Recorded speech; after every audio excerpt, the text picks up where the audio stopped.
Hello everyone, thank you very much to Leanne for inviting us along tonight, and good evening to all of the folks in Glasgow City Parents Group who are joining us.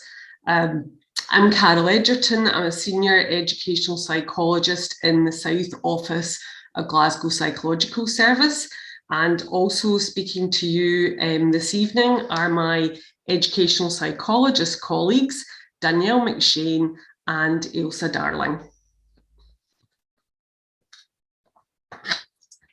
So tonight we have and hopefully an interesting and relevant session for you on ways to nurture your child's well-being, and how to identify signs of stress and challenging negative thoughts, and also how to respond to stressful events in school and family life. So as we put out in our tweet, our flyer for this evening's webinar, we all experience stress and anxiety in our everyday lives, and it can be helpful to first identify and understand the signs of stress and how our bodies respond, whether you're an adult or a child. This session will include some practical strategies to help your child to cope with stressful times in their lives. For example, exams or assessments, and also school transitions, whether it be into P1 or P7 to S1, or changes of school. We will cover ways to challenge unhelpful thoughts that we all experience, and also provide some top tips for well-being. With the exam season coming soon, we hope this session may be very relevant for many parents and carers who are hoping to support their child through this time.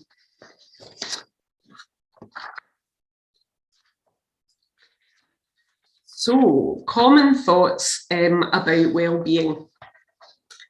Very often our mind, we all think about our well-being. We often think about food and drink related activities and things that we do for enjoyment and for pleasure. However, this evening we're going to think about a wider definition of well-being, which we'll look at in detail. And that's about looking at the balance between physical and emotional well-being, and also very much about relating that to the well-being of our young people, and how to encourage and support them to have a healthy lifestyle and not too much of a good time.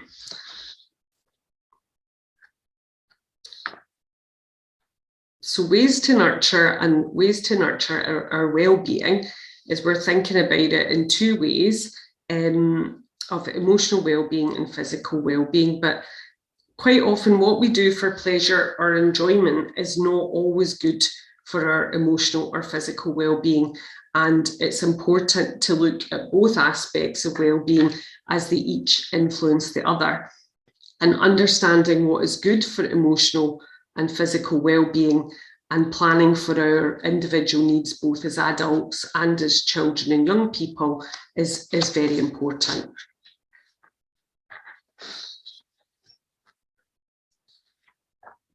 So one of the first things we would recommend is this CAM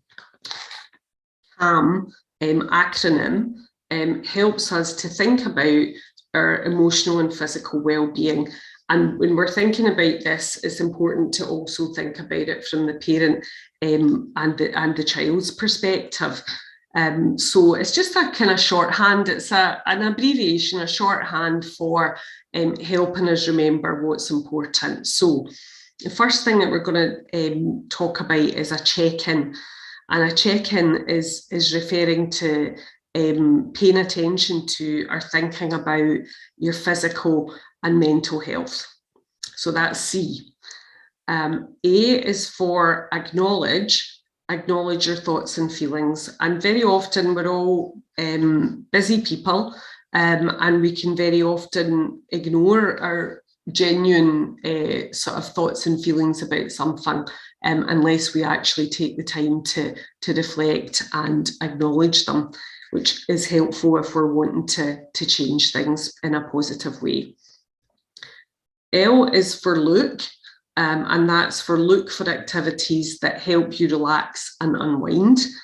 And M is probably the hardest part, which is make time for your own well-being. So it's CALM, and it's just a sort of shorthand for things that we're going to go into in a bit more detail over the presentation, and a handy way to remember them all. So the first thing that we would like to recommend to you is an emotional well-being check-in. And what that's really about is thinking about our thoughts and feelings and how they impact on our behaviour. And again, this is something that you could try and encourage your child or your young person to have a go at it as well. But finding a quiet moment to actually notice what it is we're thinking and feeling, and then reflecting on how we're doing and what our needs are. And we're all very different, and what's doing quite well or doing pretty good or doing okay is different for each of us.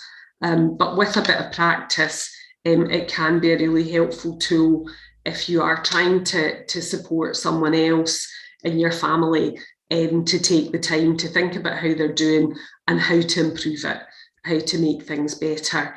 And one of the things that we would suggest is about doing this in a developmentally appropriate way. So if this was for a younger child and you were trying to see if they were doing okay or if they were needing some help or not, then you could use smiley faces like we have on the slide, but you could also use a scale of 1 to 5, 1 being feeling pretty rubbish, feeling the worst you've felt, and 5 being amazing, feeling the best you've felt. For older children or young people, then it can be a broader scale from 1 to 10. Again, 1 being the negative, being the worst you've been feeling really low, and 10 being amazing, fabulous, and 5 being okay, in the middle. And there's different ways to do this, but that's just some suggestions. And I think the other bit is to say that if someone is feeling pretty low, it's about then identifying that they're needing some help, and whether that help can be from a friend or a family member, or whether that is actually a level of need that they need some professional help and ways of going about to find out more information on that. So emotional well-being check-in is first, thinking about our well-being.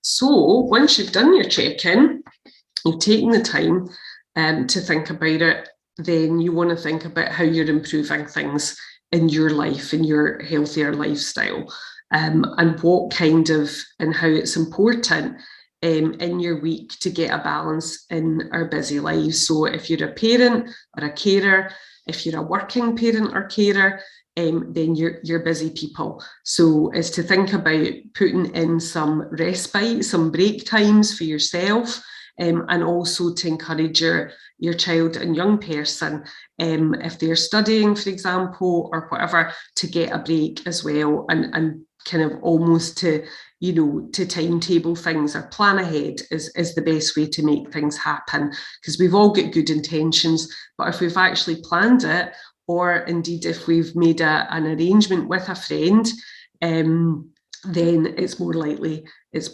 to happen. So yeah, if you can make your kind of relaxing or your healthy active activities involve other people, you'll maybe make the commitment for them easier than if you just leave it to, oh well, I'll get round to it. The other thing is, in terms of like mindfulness or emotional check-in or whatever, the other thing is just a bit of time could be as simple as just taking a break, switching your phone off, switching social media off, and running a bath. It doesn't have to be something complicated or expensive. It's just about putting those little break times in and giving your mind and your body a rest. And I think it's also helpful to help your child or young person to think about some activities in their week that help them to relax or to chill. Okay.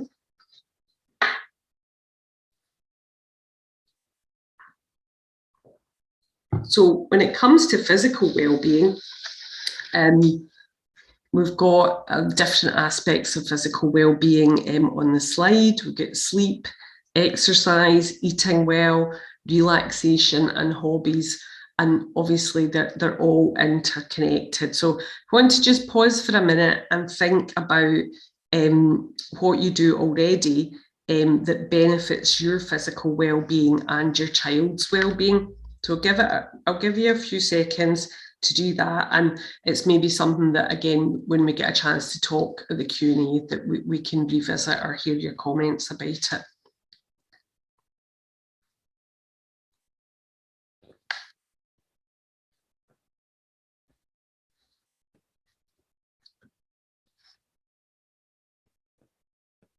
So when we're thinking about our physical well-being, it's helpful to maybe, if you're looking to move more, to be more active, to focus and target on one aspect of your well-being. So it might be physical activity, or maybe, for example, it could be sleep. People of all ages can have issues with sleep, and it's very, very important, especially for adolescents, to have, they need their sleep just as much as toddlers need their sleep. And again, the kind of thing that you might want to be thinking about in terms of improving their well-being is to be limiting technology, the use of technology and phones, especially around bedtime. Pardon me, and helping people to wind down. It's good to have had a break from looking at a screen, and could be part of that kind of bedtime and wind down routine. I think the other thing to say is also that if you're looking to help your young person improve, then as a parent, it's half the battle if you're modelling healthy behaviours as well. And maybe it's not about cutting things out, but maybe adding things in and doing more of something that you can agree on a target with them.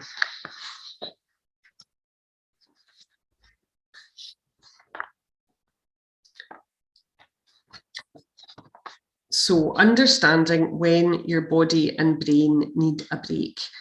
And as it says on the slide, and take it. And I think this is something that we're encouraging you to think about as part of, as we mentioned already in the CAM plan, but it's also that bit of sort of, what would you say,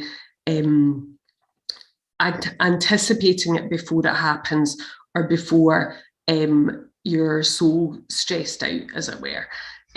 So it's about kind of thinking about your levels of stress, what the signals are for you, and to do something about it before it causes your more negative impact on your well-being. And it may be that it's not you that notices it. It may be someone close to you or someone else in your family who points out that maybe you're not quite yourself, and or that maybe you need a break. And I think the way modern family life is, I think you can just accept that it's a given that at some point it's good for us all to get a break, and not just at the kind of standard holiday times, as it were. And again, encouraging your child or young person to do this as well.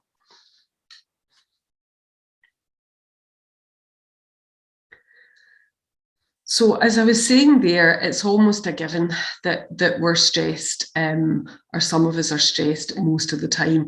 And part of that is about the way life has been for all of us.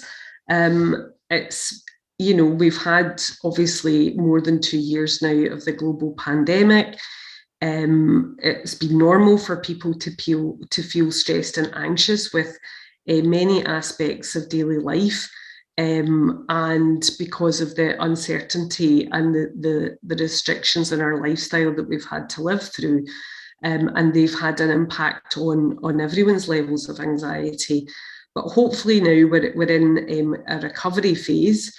However, that said, you may also find that relationships at home are strained at the moment, and that might be related to the exam pressure of studying for exams, exam timetable. It might be to do with a phased return to work, about not home working, but doing hybrid working. And also where we're at generally with COVID levels and new variants, and the idea that we're recovering from the pandemic, but we're kind of just living with it.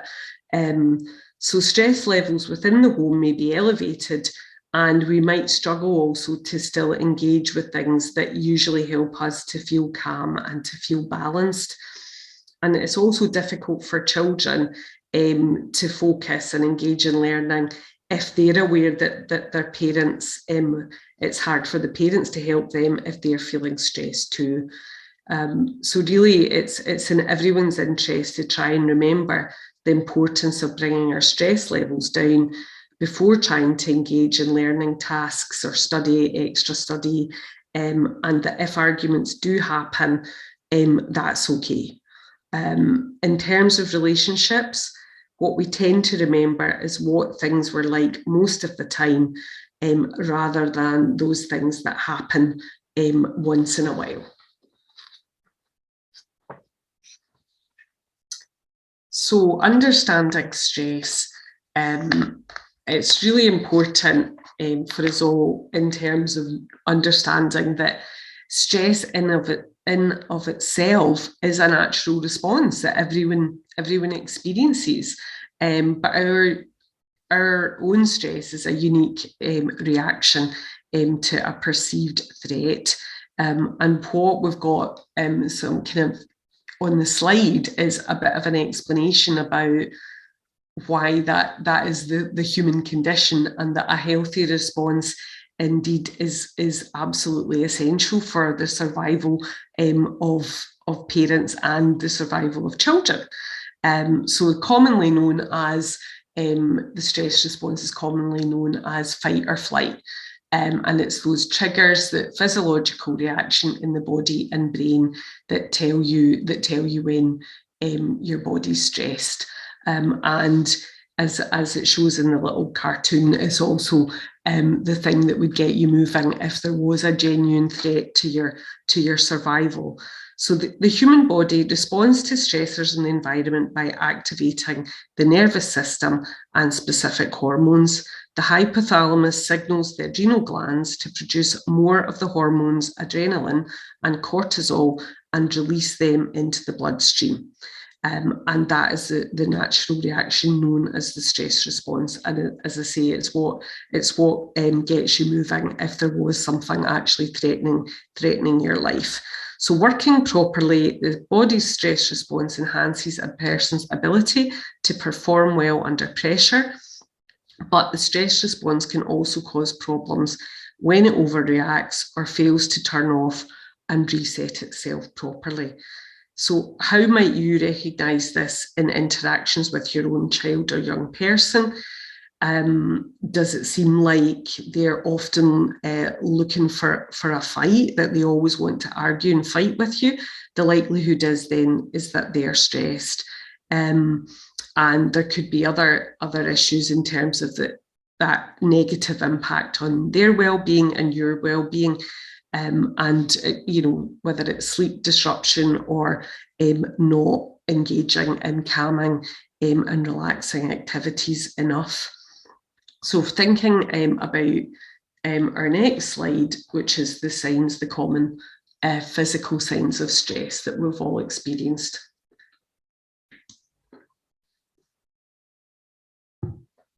So these are the same whether you're a child or an adult, but we all get a different, what would you say, we experience our own unique individual combination of these physical signs. So if you think about doing the emotional check-in that we mentioned earlier, it's that you're learning then it's important to take time to tune into how you're feeling, and are you doing okay, or do you need some help? And it's these physical, it's the physiology and the physical signs that might tell us that really we need to take a break. It's helpful to tune into the physical signs of stress in your body and notice these, and remind us to take steps to reduce our stress levels. So these signs could be headaches, it could be blushing, feeling really hot, muscle pain, going to the toilet more or less, sweating more, feeling tense all over, twitchy legs feeling like jelly, butterflies in the tummy, changes in appetite, rapid shallow breathing, heart racing, or being tongue-tied or struggling to get your words out. And these are the common signs, but as I said already, everybody's got their own kind of unique combination of them. And obviously it also varies in the degree to how stressed the level of stress you're actually experiencing varies as well.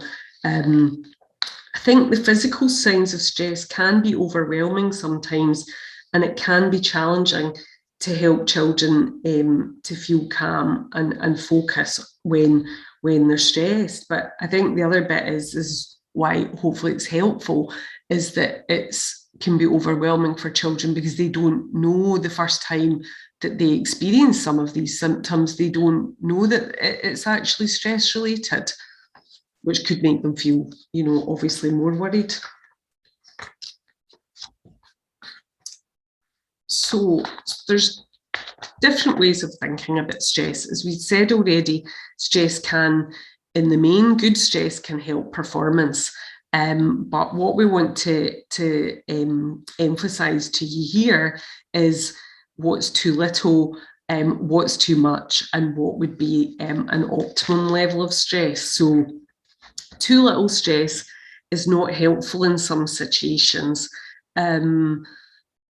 Say if you were going for a job interview or something like that, then if you're not experiencing some stress, you're unlikely to do well enough in that kind of interview or performance situation as well, because the physiological response that you have keeps your mind alert and helps you rise to a challenge.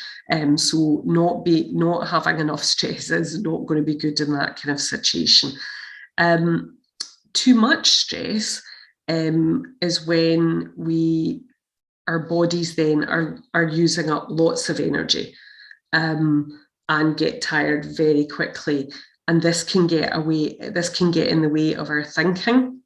So our thinking part of our brain gets taken over by our primitive brain, and that is we then go into survival, into fight or flight, and that can be very exhausting, and it can help us. It's very difficult in those situations. It's hard to be rational, and you're likely to be rational after the event when you've actually calmed down. So I will talk about this a wee bit later in a bit more detail about how the physiology and the effect of our brain and the rest of our body and hormone levels. So the optimum level of stress would be where there's just enough stress to help us perform well in an exam, in a test, in a performance, an audition, or an interview. And if you're not stressed about it, then it's likely that you don't care very much about it, and that could obviously means you're not going to perform at your best level. So just to give you an idea of the function of stress in our lives and when it can be little, too much, or just the right amount.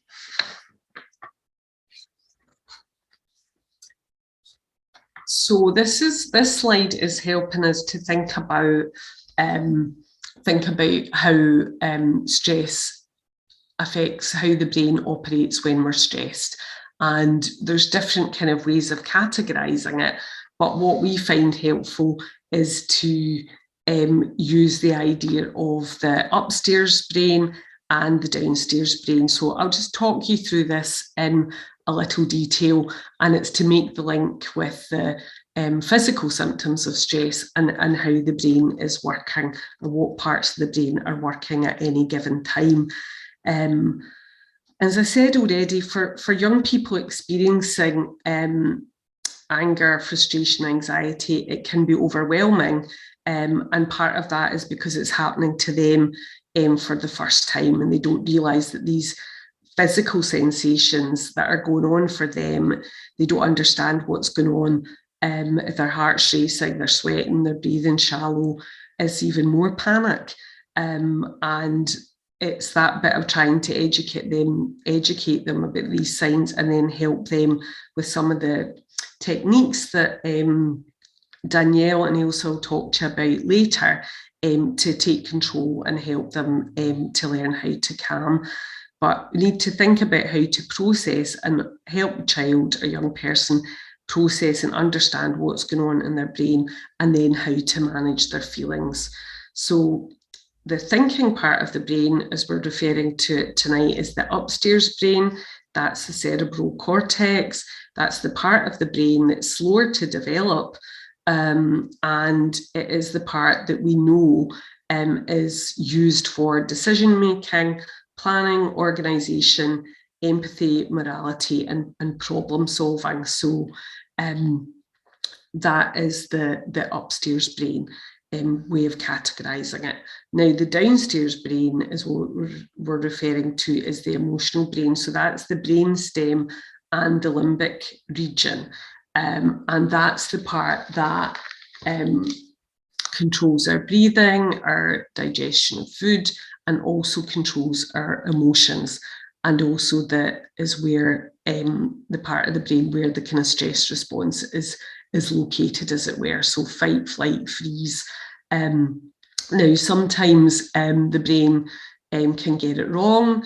It can react in a way as if there's an emergency, when it's not a true emergency. It's something less serious has actually happened. And one of the kind of ways that this is talked about is a phrase called the amygdala hijack. So it's that primitive part of the brain kicks in, goes into fight or flight survival mode, and the whole kind of physiology and stress that goes with that, completely exhausting and a complete overreaction. But at that kind, if something like that's going on for your child or young person, at that point, it's really about supporting them to calm, and it would be afterwards that you would be able to help them to understand that maybe what had happened was had been a trivial thing, had been blown out of proportion, but that was how they were feeling at the time. But understanding that can help them process and to rationalise things once they've calmed down. But it's almost like they're not really in control. That part of their brain's just completely taken over. And it's also where language, there's no point in having a big discussion at that point, because that upstairs thinking part of the brain won't be engaged. It's been completely hijacked by the emotional part of the brain. So I'm going to finish off there and hand over to Danielle for the next part of the presentation. Thanks, Carol. Hi, everyone. So I'm just going to take us through the next section of our presentation now. So this section focuses on sort of noticing your thoughts and maybe any sort of consistent thought pattern that you might have. So as well as noticing the physical signs of stress that Carol has talked us through, as well as noticing them in our young people, it is really important to notice their thoughts as well and how that might be impacting on their mood and their behaviour. So for example, when they woke up this morning, they might have had kind of positive thoughts like it's going to be a really good day today. They might have had quite negative thoughts. Today is going to be terrible. I can't face getting up. Although I would say that's probably quite typical for lots of people on a Monday morning. Or they might have had quite neutral thoughts that today might be okay. Let's see what we have in store.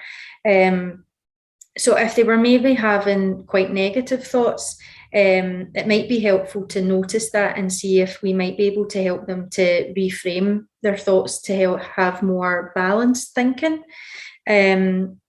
Maybe some of their thinking is unrealistic, perhaps.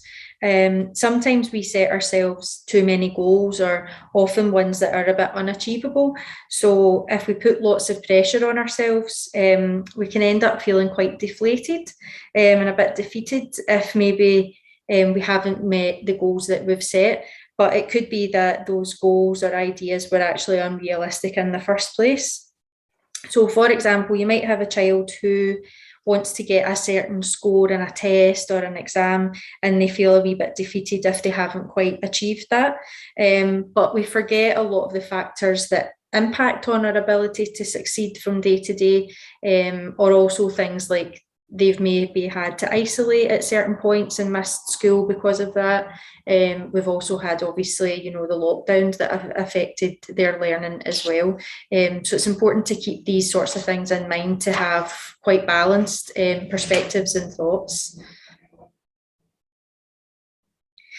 Okay, this is a diagram here. I'm just going to start talking you through over the next few slides.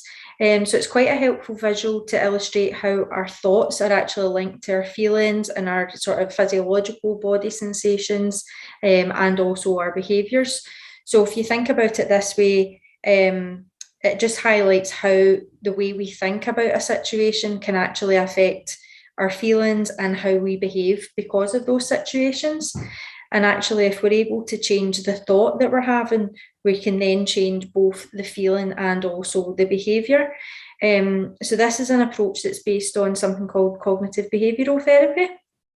And it recognises that a lot of our anxious thoughts that we have about things are actually often quite irrational or unrealistic, and unhelpful as well. So it's helpful for us to identify when we have helpful or unhelpful thoughts, or thinking patterns. We can all have unhelpful ways of thinking or unrealistic expectations of ourselves, and that can then lead to us feeling a bit worried or anxious or sad, even angry or quite uncomfortable. And we can all fall into kind of unhelpful thinking habits. And these can often pop up during situations that are particularly stressful, like things like tests or exams, or for your children, young people, it might be things like a school transition or a move of class.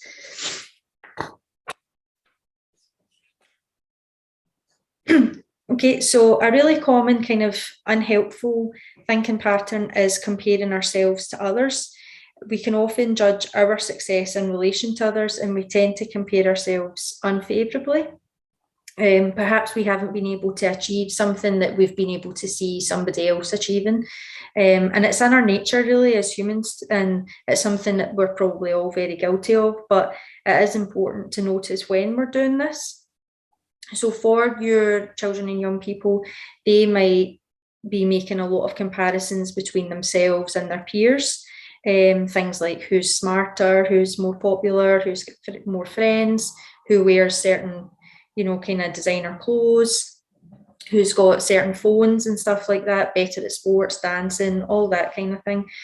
But as you'll see from the visual there, we can't really compare ourselves to others, as it's a bit like comparing apples and pears, because they're both completely different. And it's important to remember that everybody's different. We all have our own unique set of circumstances that can impact on what we can manage and how well we're able to do things. I would say social media can probably be a really influential source that triggers a lot of unhelpful comparisons for, us as adults, and also for our children and young people. So for instance, one young person might put up a post and receive lots of likes for it. They might have lots of friends, lots of followers on social media, and it might sort of paint a kind of perfect picture of their life. And this could make some children, young people, perhaps feel a wee bit inadequate. They might be comparing themselves to that person, and that might then exacerbate their negative feelings, and might make things seem a wee bit unattainable, or they might feel that they don't have the same level of likes or the same number of online friends, when actually in reality somebody with lots of friends and followers might not actually know a lot of those people in real life, and they might actually feel quite lonely.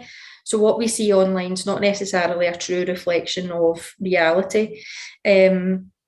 So going back to the earlier slide there, when we're thinking about our thoughts and feelings and behaviour cycle, if a young person thinks that they are inadequate or not as good as somebody else, then that might impact how they feel. They might be feeling quite low, for example, and then this might then impact on how they behave, such as they might not want to go out, or they might not want to post pictures of themselves.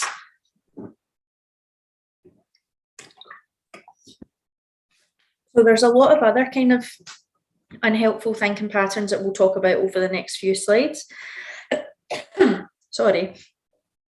Seeing the world through negative glasses is one kind of example, and that's where we only pay attention to negatives and we don't see our successes within that.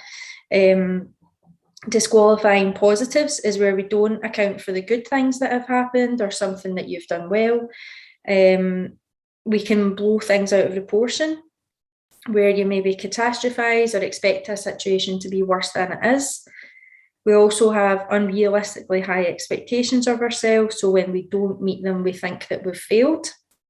And also fortune telling, where we try and predict situations that might happen in the future.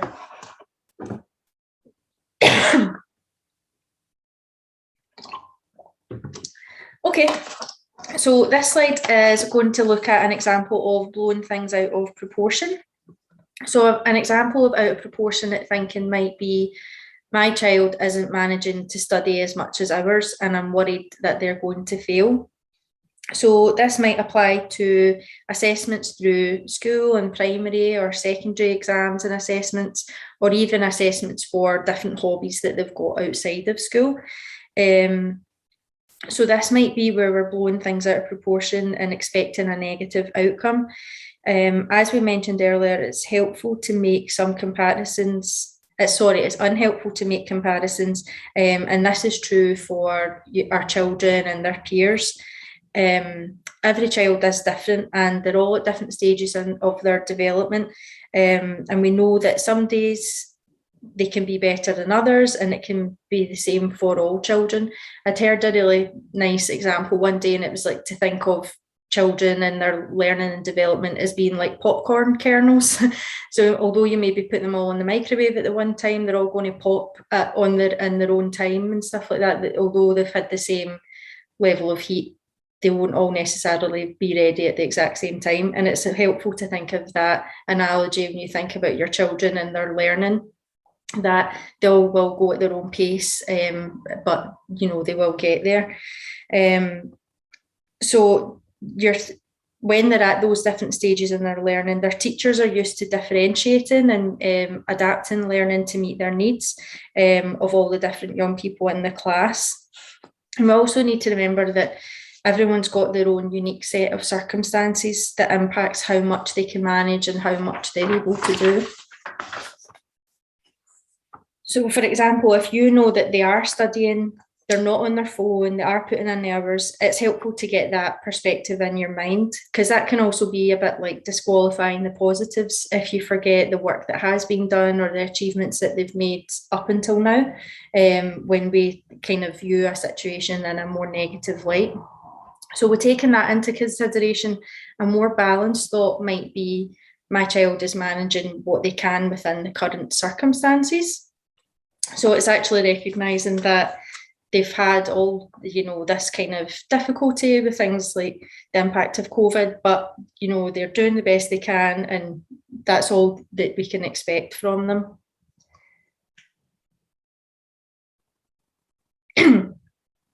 So, as I was saying earlier on, placing quite unrealistic expectations on ourselves can also make us feel that we're failing, and that can lead to feelings of guilt or feelings of inadequacy. So an example of this for a child or young person might be, I've only got 69% on a test, where your child might feel negatively about not having a perfect score or a particular score that they had in mind. However, if your child has a more positive mindset and they focus on the good things, might have like a growth mindset where they're thinking about what they can do to get better. They might recognise that actually they've worked hard to get that 69% and there's still room for improvement that they can work towards. So a more balanced thought might be, I got nearly 70%, and now I know what I need to focus on to get even better.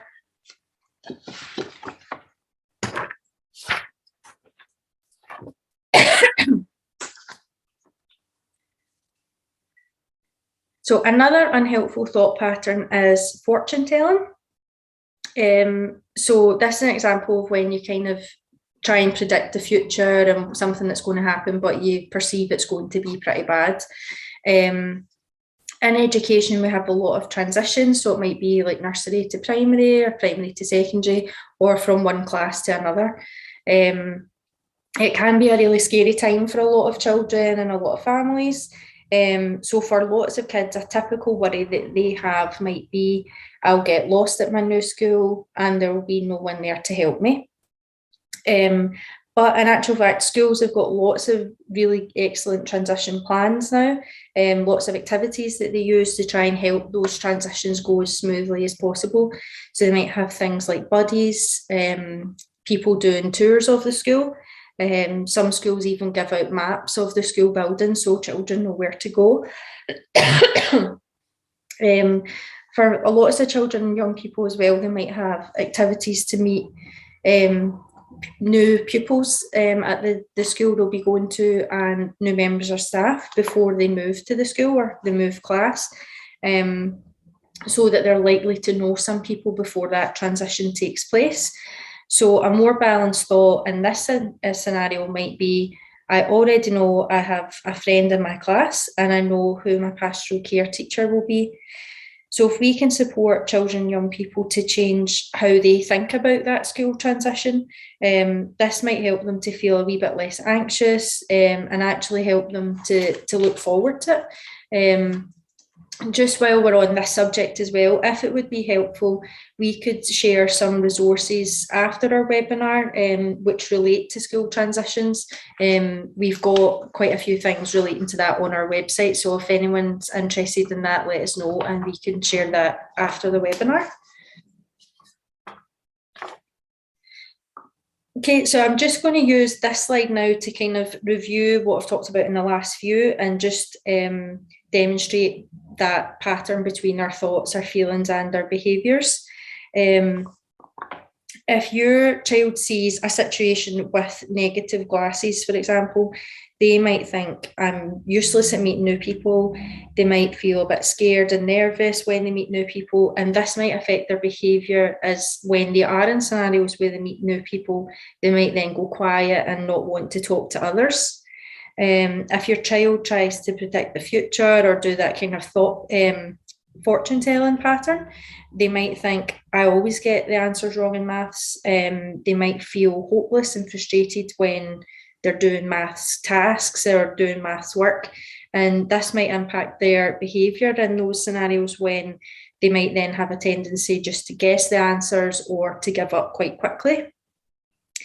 If your child blows things out of proportion in their mind, they might think, she banged into me on purpose. They might feel really angry, and this might lead to those sorts of physiological changes that Carol took us through earlier, like an increase in heart rate.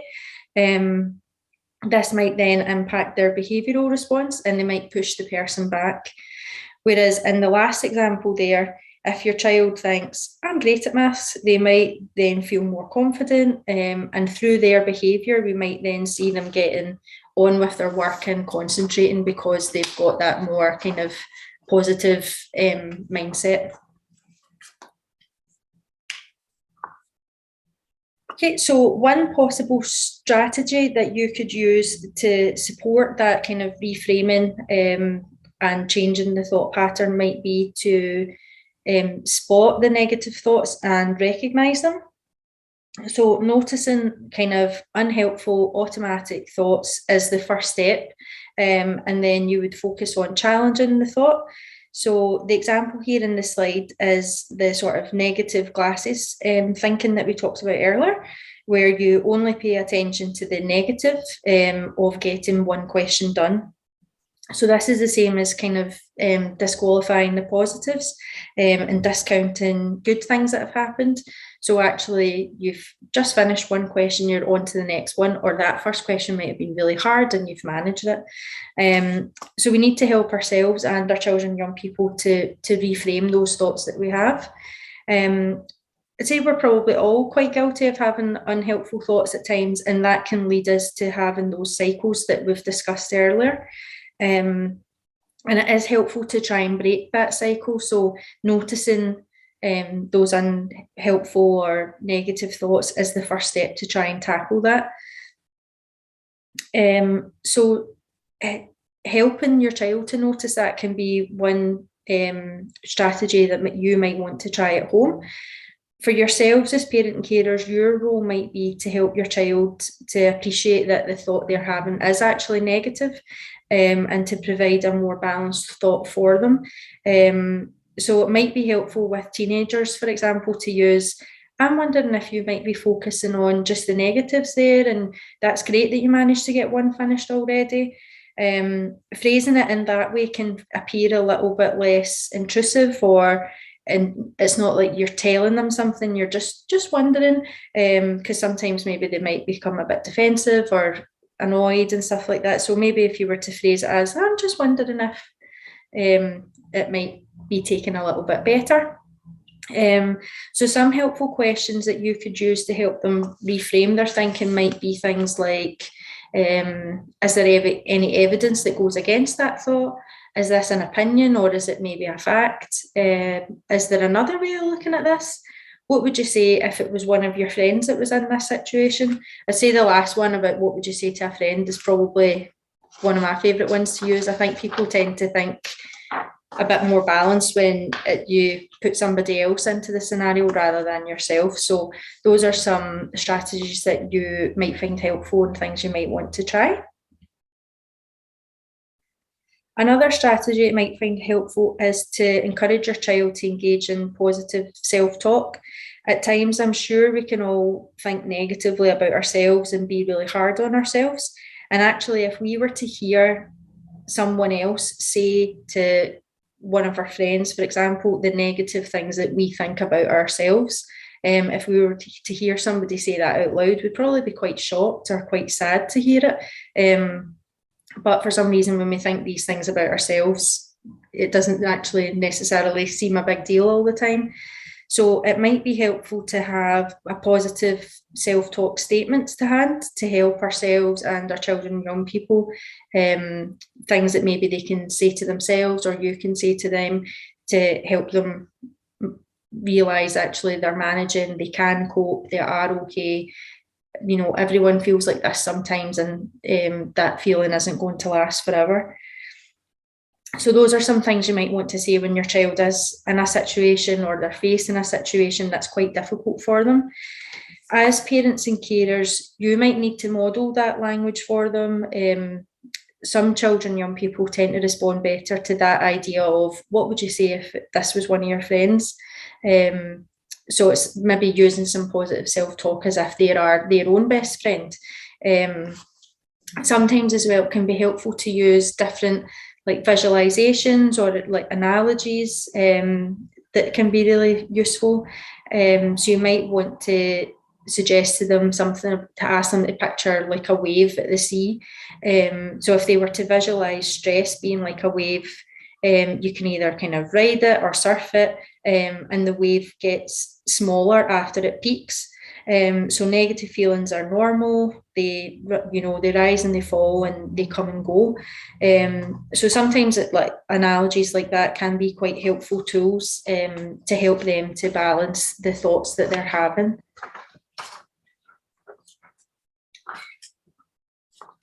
We can also use this slide here shows examples of positive psychology, and we can use this to promote well-being and resilience through encouraging, children, young people, and also ourselves to engage in simple and intentional activities like practicing gratitude. So something that you could do for yourself and also with your children is to talk with them or think about things that you are grateful for, things that they're grateful for, and also maybe some things that you're happy about. So it might be something that you wanted to do daily or weekly. You could encourage your children to think or talk about, 3 good things that they have going on in their lives or things that they have. And that could even be like conversation over a meal or in a car journey or something like that. A kind of helpful way I find of structuring that is to think about I can, I am, and I have. So an example for that might be I can draw, I can watch my favourite thing on TV, I can cuddle my pets, I can cross the road and go and see my granny or something like that. I am.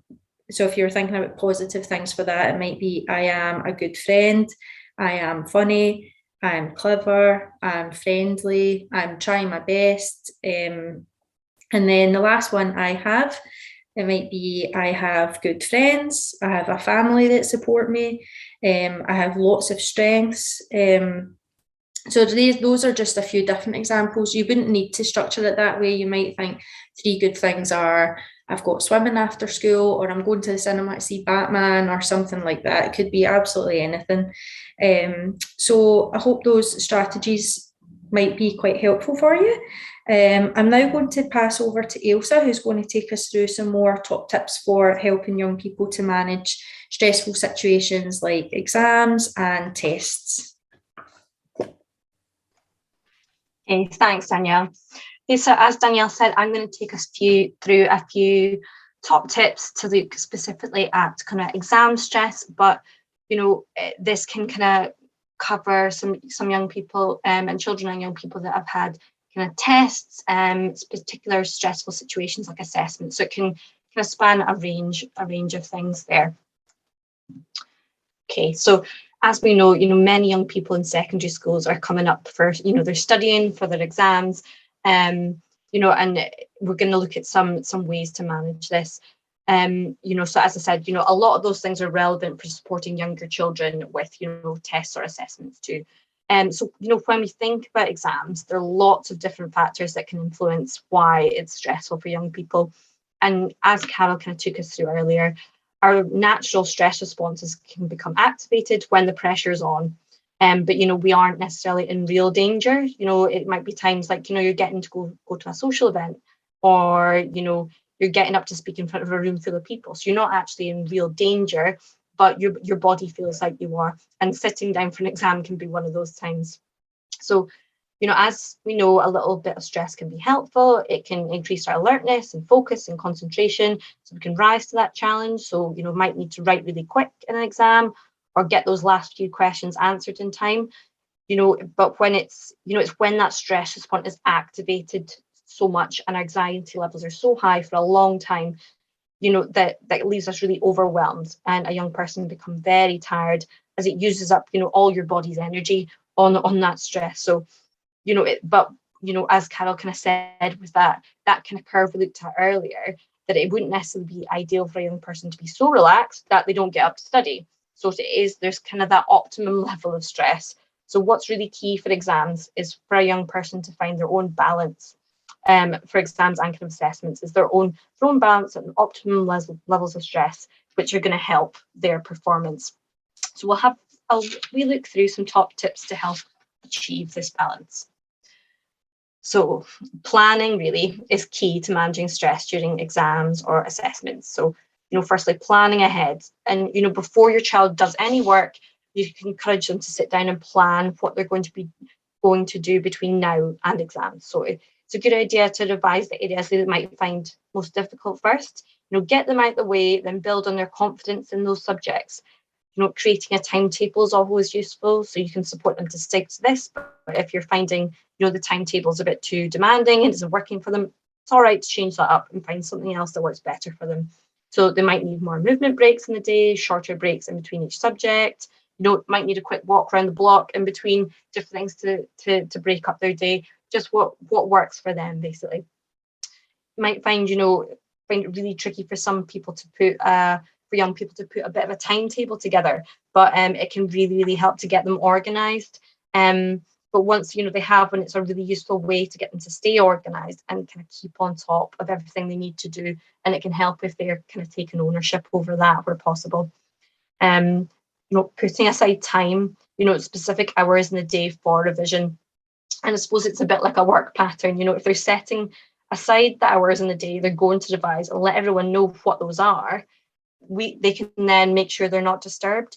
And it might also help them to get a bit of a revision period. So, a bit of a revision pattern where their mind expects to be revising, and they might then be more receptive to that material when they know they're going to be in revising kind of mode or relaxing mode.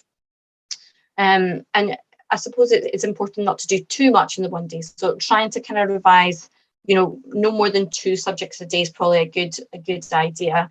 And you might want to just, reassure your child that they don't have to revise a whole topic in one go. As well as keeping a fresh head, going back to the next day to finish revising the topic will really help to sort of renew their knowledge and hopefully help them to retain the information for longer anyway. Because what we kind of know about learning is that we retain information better when it's presented little and often to us rather than all in one go. So kind of looking back on the material that we've learned day after day rather than once every 2 weeks is going to help our retention over time. And of course, kind of as I sort of said, they're taking lots of breaks. So your child or young person's mind will only be able to concentrate well for kind of short periods of time. So kind of the first 15 minutes of revision time are thought to be the best. So encouraging them to stop for a few minutes every kind of 30 minutes or so is quite a good balance. During their break, a good thing they can do is sort of sit back, have a few minutes, close their eyes, relax, and just think about the things that they have learned. And that's kind of almost giving them a little bit more of that little and often. So they're going over that in their head again, the chance. Okay, so now we're going to have a little look at what happens when young people tend to avoid revising, which for parents that are going through that at the moment, I'm sure you might have come across these situations a wee bit. And I think we can all relate to times when we've avoided a task by doing something else instead, or, we want to do something perfectly, so we just avoid starting it in the first place. But, there's several things you could do to support your child to avoid these kind of, to tackle these sort of avoidance behaviours associated with, procrastination and perfectionism. So, for example, they might be putting off tasks that need to be done. But say I'll do it after watching one more episode in a series on Netflix. But we all know before you're 3 episodes in and you can't be bothered doing the task that you said you're going to do. So I think it's something we can all kind of relate to. Young children aren't on their own there. I suppose this is where kind of unhelpful and negative thoughts can creep in. So the challenging bit is really important here, as these can affect our mood and our behaviour.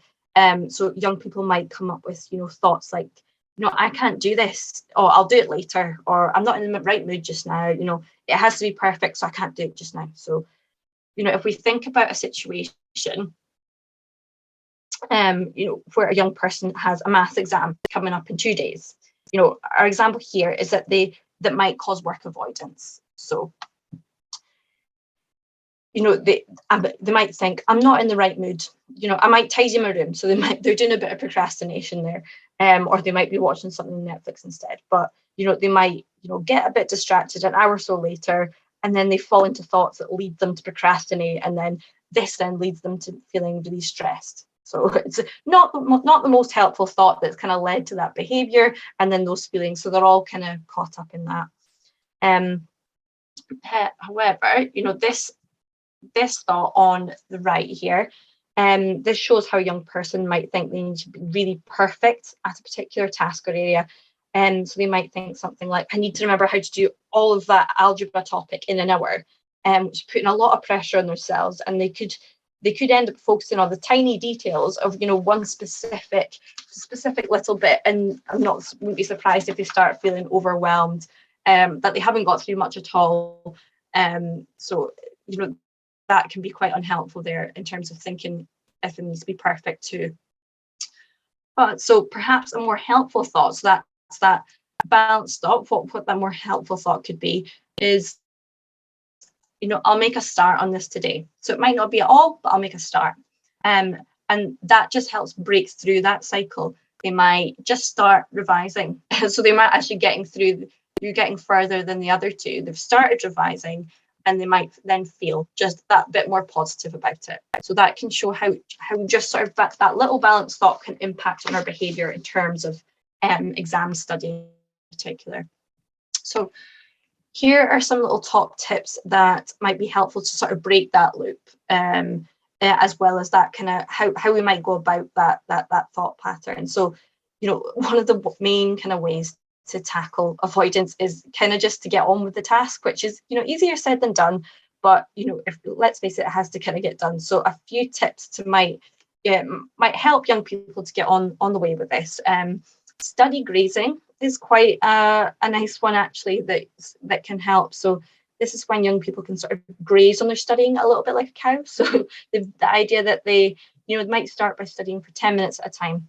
So and then they might have a short break and then study for another 10 minutes at a time and have another short break. And this might help them get started and get them into the rhythm of doing it. So I suppose that's much better than doing nothing at all, or not doing any, or tidying the room instead. They're just getting little bits done and keep going. And it might not feel so huge if they're just doing it 10 minutes at a time. Studying with peers can be helpful for some young people, but this one's you kind of have to be careful with this one, as it could also be a distraction for some young people. And I think you'll know your child or young person, if this is going to be helpful for them or not. I know for me, when I have a report to write and I'm in the office, I'm way too chatty, and I just don't end up getting it done. So I know I need to find a quiet space. But then, there's times when if I'm sitting next to someone who's very focused, this can actually be quite a good influence on me. So it kind of can depend, but it can help, to kick someone into to be a little bit more motivated to get going with something. And you might want to encourage your child to decide if they want, someone, it might be a parent or a sibling, to prompt them if they're going to take breaks. And so they might want to do this themselves. That might be up to them.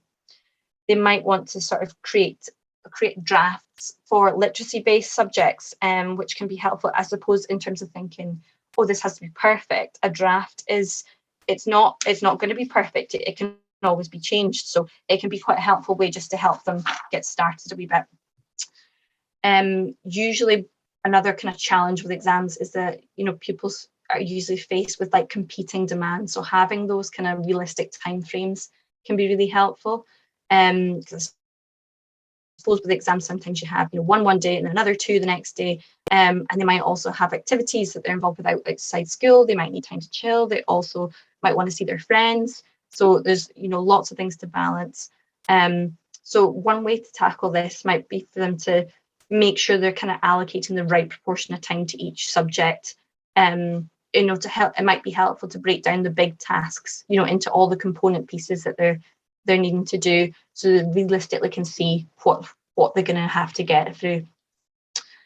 Sometimes, incentives can be helpful to encourage your child or young person to get through kind of just chunks of time of studying. So although it's just being careful of what those things are. So I wouldn't tend to use kind of food as a motivator sort of thing. But, if they can complete an hour of studying as a reward, they might, they can maybe choose something they would like to do in their break. So it might be watch their favourite TV programme, for example, or what they're going to do to relax. So just need to make sure as well it's kept clear exactly when they're going back to studying. So you've got a time limit on that time that they're getting afterwards. You might be sort of making lists and breaking tasks down. Task switching can be helpful in terms of, if they're having trouble concentrating on tasks, going back to a different subject, but just making sure you come back to that other one, or it can turn into a bit of a procrastination strategy, and sort of making commitments to study times, and using their timetables to help. So lots of different things there too, and we will obviously give out the slides, so please don't forget to write all these down.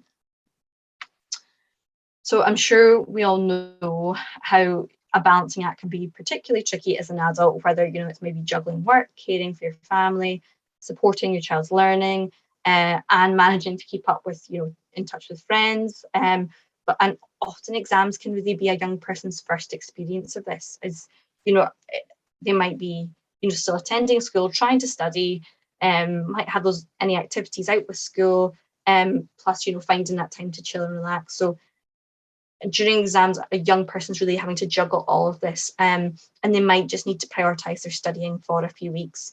But finding an appropriate balance is key here, because we wouldn't want too much time for relaxation and not enough for study, but we wouldn't also want them to study too much and then end up burning out. So it is important to get that balance there. So it can be helpful to consider, what do we have control over? What can they perhaps take out of the things that they're balancing? Is there anything that they could maybe do to make life a little bit easier for them? So just here are some things that young people might be able to do to create a little bit more balance if they're finding it tricky. So maintaining their routines is quite an important one, and with those timetables and structures we talked about, ensuring they're kind of studying manageable chunks, really daily looking at their tasks and prioritizing, and really making sure you're scheduling breaks, making sure we're kind of eating healthy and sleeping healthy, that emotional and physical well-being that Carol was kind of saying earlier, and making sure we're kind of flexible with those schedules if they don't go to plan, and finally being kind to themselves. I'm sure that goes for us and for young people, which is a really important thing to think about, which we'll just go on to here. So if we remember our earlier slides on stress, a little bit of stress is actually good for us, but it's when stress becomes the problem, we start to experience too much of it, and then it becomes difficult to cope. So it can be helpful to think about this bucket analogy, which you might have heard before. So when we're thinking about our tolerance levels, the analogy of a bucket can be helpful when you're talking to children about stress and their coping strategies. So in this analogy, the water in a bucket is the combination of all the different stresses in our lives, and we all have different size buckets. So depending on what's happened in our lives, what we've got going on at the moment, what we're able to cope with, it might take a little bit more and a little bit less for some people for those things to kind of spill over and be kind of overwhelming. But the coping strategies that we have available us help to keep that bucket from overflowing, and those are something we can all implement. And these kind of coping strategies are like taps that allow the water to drain from the bucket and help us to not feeling overwhelmed when all these kind of things keep flooding in. So in terms of things that we can do to sort of alleviate that, that water kind of bubbling over and things being too much, we can our well. And it's important we make time for things we enjoy doing. This is really important for all of us, including children and young people. And it's important for us to be able to sort of model this for our children and young people. And as adults, we've maybe learned over time which things help us and some we don't, and we can still learn about new ones, because we're not born knowing how to cope with stress, and children need adults to help them learn and try out different coping strategies. So exploring with children help them to identify different activities that are going to boost and drain their energy or their mood can be helpful. So when we're thinking about kind of energy boosters, things that are going to help us be a coping strategy, helpful questions to ask ourselves and children could be things like, what are we good at? What do you enjoy doing? What do you look forward to? when are you most focused?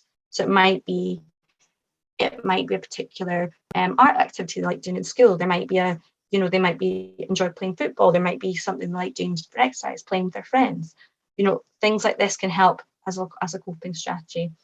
And when they're thinking about things that might drain our energy, and thinking about, it's good to identify what these actually are, because sometimes we're not always conscious of what these are. It might be like, what situations do you find difficult? What thoughts might be keeping you awake at night? And what do you really not like doing? So that might give us an idea of what we can do, and then it can help us think about how we change those. So it might be helpful to have a little bit of a bank of boosting activities, so you can have them handy to support your child or young person when they're needing them. And you might want to think about how you incorporate that in their daily life, so that they've got those constant kind of boosting activities and things to keep them feeling more even, and they're not feeling too overwhelmed. So here are a few things that we're going to look at in this section. It's just more of a practical focus on strategies that you can use for you and your child. And these are more for managing stress in the moment. So although we looked earlier about sort of challenging thoughts, that's more looking at your sort of thought patterns and how we're challenging it.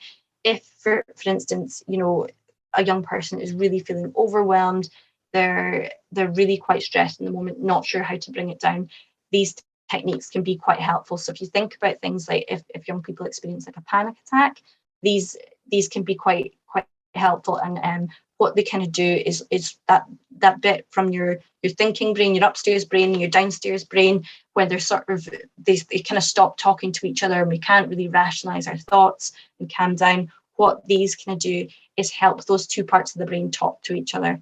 So it's getting to a more calm state and help that to sort of that calm that stress response. So I'm going to share a few kind of ideas with you for in the moment activities that you could do. You can try, or with your child, to help us, it helps us keep in the moment, in the present, and it might give everyone just a little moment to breathe, which is always important to do, to bring those immediate stress levels down. Because as we know, anxiety can make us very detached and dissociated, and we often spend much of our time focused on either the past or the future, with our fortune telling or our negative glasses of thinking about situations that have either happened before or they might happen. But we never really pay that much attention to what's happening in the here and now. So these are kind of called grounding techniques and strategies that can help bring us back to the here and now when those anxiety levels are high. So I'll take you through a little example here. This is quite a good one to remember. So I'll just talk you through it, and feel free to have a go yourself, just as you're sitting where you are. So when your child experiences strong feelings of stress and anxiety, you can try focusing on your senses. So either in your head or out loud, you can just take 1 minute to really concentrate on your environment around you. And what I can just invite you to do is just think in your head or out loud. Think about 5 things you can see just at the moment. 5 things you can see. What's around you? What can you see? And after you've done that, I invite you to think about 4 things you can hear. Just notice that switching from going from 5 things you can see around you to 4 things you can hear. Just listening out for those things. It might be something quite close. It might be something in the distance. Might be thinking, then moving on to sort of 3 things you can touch or feel. And it might just be the chair you're sitting on. It might be your clothes that you've got on. It might be anything in your hands. Anything else you can touch or feel. It might be 2 things you can smell or you can taste. And then after all that, you just take 1 long, slow breath.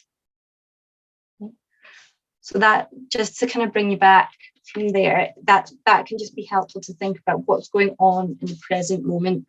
And often, sometimes when we see things around us, it can help. Sometimes our minds can wander, but it's helpful just to let that thought come in and pass, and just let that thought kind of flow away and come back to thinking about these things in the present. This is another helpful for way, it's more of a breathing exercise, this one, that can be supported. You can support a child to use this, but I actually do this quite often when I struggle to sleep at night. But it can have a helpful visual to a structured way to help your child. So what you would do here is just breathing in and out for each side of the square. So you would begin by breathing in, and feel free to do this with me. So you breathe in for 4, that top line at the top, you breathe in for 4 seconds, 2, 3, 4, and then you're going to hold your breath for 4 seconds, 2, 3, 4, and then you're going to breathe out for 4 seconds, 2, 3, 4, and hold, 2, 3, 4. And this can be done and repeated until feelings of stress and anxiety reduce. You probably need quite a few cycles of that to keep going, but just bring yourself back to that. Focus on the breath and focus on the sides of the square. There's lots of these online. If you just Google breathing square, lots of these come up.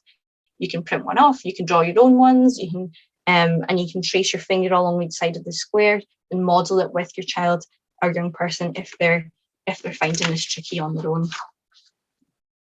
Okay. And as well as having a few tricks up our sleeves for helping to manage those stressful moments, kind of in the moment, we need to think about, how we can help to manage our stress levels long term. So it's important to build in those time for relaxing activities, those kind of boosting activities during our week, even if we think we don't have time. And this can kind of help us all, including children and young people, to sort of relieve a build-up of that pressure and anxiety and give us ways to unwind and calm down. So exercise is a really good one to release endorphins in our bodies. This can, really counter stress hormones. If you and your child aren't into sports, it could be something like a brisk walk or, practicing a dance routine or rearranging their room. These can all be things that can help. You might also want to try some progressive muscle relaxation or guided relaxation with children. And this can be a helpful way, it's more thinking about how you would tense your muscles and then relax. And it can quickly calm our bodies and relax our minds. There's lots of different ways to do these online. And there's sort of guided ones and apps for that, which I'll show you in a second. But there's lots on YouTube and with audio recordings too, if you did want any of that. And if we do think back to our earlier slides, the importance of a good sleep routine and diet and limiting our access to technology and social media, these can also be really helpful for relaxing and managing stress. So finally, here are some of the apps that we mentioned. So just to take out a few, for instance, Headspace, that's a really good one. You've got lots of opportunities for sort of mindful meditation. So it's mindfulness, that's your sort of grounding type activities and supporting relaxation. Smiling Mind, that's a lot of daily meditation and mindfulness exercises too. Insight Timer, that can be helpful for sleep, anxiety and stress, and there's more than 100,000 guided meditations on that, which is really helpful. Apps such as 3 Good Things, that's more focused on your sort of positive psychology and you're noticing those good things, noticing positive, which can really be helpful. But we'll send all the details of these, so you've got notes of these later. But one of the most important things you can do to support your child as their parent or carer, for children and young people, is to encourage them to believe in themselves and be confident, and help them to believe this too, which I'm sure you're all already doing.